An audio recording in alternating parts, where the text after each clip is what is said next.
The House of Saud controls an empire of assets worth more than $10 trillion. A royal family whose world is built on unimaginable wealth, where palaces can cost hundreds of millions of dollars, and the family has even been linked to a $450 million painting, Salvator Mundi, while a single private jet can reportedly be worth more than $500 million. This is the House of Saud, the royal family of Saudi Arabia, and one of the wealthiest and most powerful families in modern history. Today, we're going inside their extraordinary world, from their private palaces and luxury homes to their businesses, investments, oil wealth, private jets, and the enormous fortune surrounding the royal family. At the center of this empire stands King Salman bin Abdulaziz Al Saud, while his son, Crown Prince Mohammed bin Salman, better known as MBS, stands as one of the most powerful figures in the kingdom.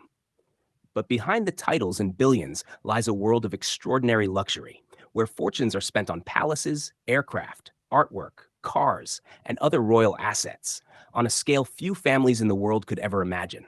And one of the best places to see that world is inside the royal palaces of Saudi Arabia. In Riyadh, the scale of the Saudi royal world changes completely. The Al Yamama Palace is not simply a residence. Completed in 1988 during the reign of King Fahd, it became the official seat of governance and the home of the royal court. This is where the king receives important guests, meets officials, and handles matters of state. But a palace built for a royal family like the House of Saud is about far more than simply having somewhere to sleep. It is a world of its own. A palace so large and beautiful that it can feel like an entire royal city. Inside, the rooms are designed for royalty. Massive reception halls, elegant meeting rooms, luxurious private spaces, and enormous ceremonial areas where kings, princes, and foreign leaders can be welcomed. Look up, and the ceiling can be just as impressive. Huge chandeliers hang above the halls, filling the rooms with light and giving the entire palace that unmistakable royal feeling. Then look down. The floors shine like the lobby of a five-star hotel, reflecting the enormous lights above them. Every detail is designed to communicate one thing. This is royalty. Beautiful interiors, expensive materials, grand furniture, huge doors, long corridors, and rooms large enough to host gatherings that most people could never imagine having inside their own homes. And then there are the people who live within this world: princes, princesses, royal relatives. Generations of the House of Saud moving through enormous royal compounds surrounded by security, staff, and luxury. And when they need to travel quickly, they don't always need a road. A helicopter can land directly on a private helipad, allowing members of the royal family to move from one royal location to another without dealing with ordinary traffic. Boom. That is the difference between ordinary luxury and royal luxury. But here's something important about the House of Saud. Their wealth does not stay in one bank account. It moves from generation to generation. Fortunes, properties, investments, businesses, and other assets can remain connected to the wider royal family across decades. One generation builds wealth, the next generation inherits it, then another generation comes along and expands it even further. And that is how a royal fortune can become something much bigger than the wealth of one individual. It becomes an empire. And while the House of Saud's wealth is spread across different members, businesses, and investments, one of the most recognizable faces of this modern royal world is Mohammed bin Salman. MBS doesn't simply represent the younger generation of the royal family. He represents a new era of Saudi Arabia, one built around enormous investment, ambitious development projects, and a vision of turning the kingdom into an even larger global economic power. But his lifestyle has also become a major part of the fascination surrounding the House of Saud, because outside Saudi Arabia, his name has been connected to some extraordinary purchases. One of the most famous is a spectacular French estate known as Chateau Louis XIV. In 2015, the property reportedly sold for around $300 million, and later reporting linked it to Mohammed bin Salman through a network of companies. And this wasn't just another billionaire mansion. The Chateau Louis XIV was designed to look like a French royal chateau. From the outside, it looks like something taken straight from the age of French kings. The estate is surrounded by enormous landscaped gardens, carefully designed fountains, and wide stretches of perfectly maintained grounds. The gardens are filled with fountains and water features, while fish can be found beneath the water, adding another unusual layer to the estate's design. And beneath the palace, the luxury becomes even more unusual. The property features an underground moat with an underwater viewing chamber, allowing someone inside the estate to look through the glass and see beneath the water. It is the kind of feature that sounds more like something from a billionaire fantasy than a private residence. The palace itself is enormous, with lavish rooms, grand reception spaces, and interiors designed to recreate the atmosphere of a French royal chateau. There is also a swimming pool, cinema, nightclub, and other entertainment spaces hidden inside the estate. And then there are the gardens. The grounds are so expansive that the property feels less like a normal mansion and more like a private royal domain. Long pathways run through the landscaped grounds. Fountains dominate the gardens. Water flows through carefully designed features around the estate. And the entire property was built to create one feeling. You are not simply entering a mansion. You are entering a palace. The entire property was designed to combine the appearance of a historic European palace with modern billionaire technology. Imagine walking through a property that looks hundreds of years old. But behind the walls is technology designed for the modern age. And then there's the price. Around $300 million. A single property worth more than most people could earn in several lifetimes. But the House of Saud's luxury doesn't stop with palaces and mansions. Because when you have access to this level of wealth, even the way you travel can become extraordinary. Private aircraft turn long-distance travel into something completely different. No crowded commercial terminals. No waiting in ordinary airport lounges. No sitting shoulder to shoulder with hundreds of strangers. Instead, imagine stepping directly into a private aircraft surrounded by luxury interiors, private rooms, and a level of comfort designed for people who don't have to travel like everyone else. And some aircraft associated with the Saudi royal world have reached an entirely different level. One of the most famous examples is the Airbus A380, associated with Prince Al-Walid bin Talal. The aircraft reportedly cost more than $500 million and has been widely reported as having been ordered with an extraordinary VIP configuration, earning it the nickname Flying Palace, a private jet that is essentially a palace in the sky. But this is where the story gets even more interesting, because the House of Saud doesn't just have palaces and aircraft. There are cars, supercars, yachts, artwork, luxury properties, global investments, and enormous financial assets connected to different members and branches of the wider royal family. And when you start looking at the numbers, the scale becomes difficult to comprehend. A $300 million mansion, a $450 million painting, a private aircraft reportedly worth more than $500 million, and an empire of assets that is valued at over $10 trillion. But behind all those numbers is a much bigger question. Where did all of this wealth actually come from? How did a royal family ruling a kingdom in the Arabian desert build an economic empire on this scale? Because the palaces, the private aircraft, the luxury cars, and the extraordinary properties are only the result. There is a much bigger story behind the money. A story that begins long before the billions, before the luxury, and even before Saudi Arabia became the global powerhouse we know today. To understand how the House of Saud reached this level of wealth, we have to go back to the beginning, back to the formation of the kingdom, back to the desert, back to the moment Saudi Arabia discovered the resource that would completely transform its future, oil. And that is where the real story of Saudi wealth begins. But before the palaces, private jets, billion-dollar investments, and unimaginable luxury, there was a time when Saudi Arabia looked completely different. There were no futuristic cities rising from the desert, no enormous royal compounds stretching for miles, no global investment empire, no $500 million aircraft. There was only the desert, and a royal family determined to build a kingdom. The story begins with Abdulaziz ibn Saud, the founder of modern Saudi Arabia. For years, Abdulaziz fought, negotiated, and formed alliances across the Arabian Peninsula, gradually bringing different territories under his control. Then, in 1932, the Kingdom of Saudi Arabia was officially established. But the Saudi Arabia of 1932 was almost unrecognizable compared with the country we see today. Infrastructure was limited. transportation was difficult. Many communities depended on traditional trade, agriculture, and livestock. And despite controlling an enormous territory, the kingdom had not yet discovered the resource that would completely transform its future. Then came oil. In 1938, commercial quantities of oil were discovered at Dammam Well number 7, and that discovery changed everything.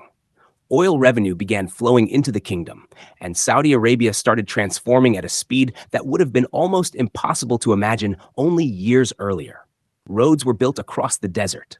Modern cities began expanding. Hospitals and universities appeared. Airports connected the kingdom with the rest of the world. And the wealth generated by oil gave the Saudi state the ability to build on an enormous scale. But oil didn't just make Saudi Arabia rich. It changed the scale of what the kingdom could build. Over the decades, Saudi Arabia developed one of the world's most important energy economies, while the House of Saud strengthened its political and financial influence. And eventually, the kingdom began looking beyond simply producing and selling oil. It began investing. One of the most important institutions in that transformation became the Public Investment Fund, or PF. The PF is not simply a traditional investment account. It became a vehicle through which Saudi Arabia could invest in companies, technology, infrastructure, entertainment, sports, tourism, and major development projects around the world. And this is where Mohammed bin Salman enters the story. MBS. Saudi Arabia's crown prince and one of the most influential figures behind the kingdom's modern transformation. His vision is centered around Saudi Arabia's Vision 2030 strategy. And the objective is much bigger than simply building a few futuristic cities. Saudi Arabia wants to reduce its dependence on oil and create new industries that can generate wealth for decades to come. And the scale of the plan is enormous. Major Saudi projects have been estimated at roughly $2.7 trillion in planned investment by 2030, while broader figures have put investment associated with the wider transformation through 2030 at more than $3.2 trillion. The population going to jump in Saudi Arabia from today, 33 million, in 2030, something between 50 to 55 million. So in 2030, we're going to reach the full capacity of the existing infrastructure of Saudi Arabia. That's raises very important question that we need to create new city. But instead of just focusing on the numbers, look at what the money is actually being used to build. Because that's where the story gets crazy. Saudi Arabia is taking enormous amounts of capital and putting it into places where, in many cases, there was once almost nothing. The desert. And one of the biggest examples is NEOM, located in northwestern Saudi Arabia. NEOM is envisioned as a massive new region built around technology, tourism, industry, and futuristic infrastructure. And inside NEOM is perhaps its most famous project, The Line, a futuristic city concept designed around a radically different approach to urban development. Instead of a traditional sprawling city, The Line is planned as a long, highly connected urban development where homes, services, businesses, and transportation are positioned close together. The idea is to create a city where people can live, work, and access essential services without relying on the kind of long daily commutes common in conventional cities. Then there is Oxagon, a planned industrial and logistics hub designed to connect advanced manufacturing, clean energy, and global trade. And then comes Trojana, a mountain destination designed to turn Saudi Arabia's mountainous landscape into a major tourism and entertainment center. There is also Sindala, a luxury island destination designed around high-end tourism, hotels, restaurants, yachting, and the kind of experiences normally associated with the world's most exclusive holiday destinations. But NEOM is only one chapter. Saudi Arabia is developing enormous projects across the kingdom. Diriyah is being transformed into a major cultural and tourism destination. Qiddiya is being developed around entertainment, sports, and leisure. The Red Sea is becoming a luxury tourism destination built around beaches, islands, and resorts. Amala is designed around ultra-luxury tourism, wellness, and culture. And Alula is being developed around its ancient landscapes and historical heritage. The strategy is clear. Saudi Arabia doesn't want its future to depend on one resource. It wants tourists, it wants technology, it wants entertainment, it wants sports, it wants global companies, it wants artificial intelligence, And it wants Saudi Arabia to become a place where people from around the world come not only for business or pilgrimage, but for experiences. Important maritime routes. Then there is its religious significance. Saudi Arabia is home to Mecca and Medina, Islam's two holiest cities. Every year, millions of Muslims travel to the kingdom for Hajj and Umrah. So the influence of Saudi Arabia cannot be measured by money alone. Its importance comes from a combination of wealth, geography, energy, politics, and religion. And then there is the relationship with the United States. Saudi Arabia has been expanding its economic relationship with America through investments and partnerships across sectors, including technology, energy, infrastructure, defense, and advanced industries. In 2025, the kingdom initially announced a $600 billion investment commitment involving the United States.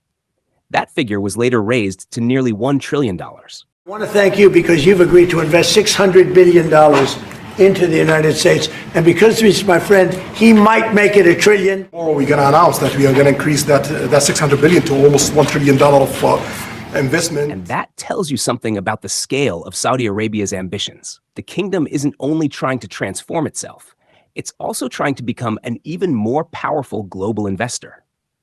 But here's where people sometimes misunderstand the House of Saud. This isn't simply a story about a royal family having expensive possessions.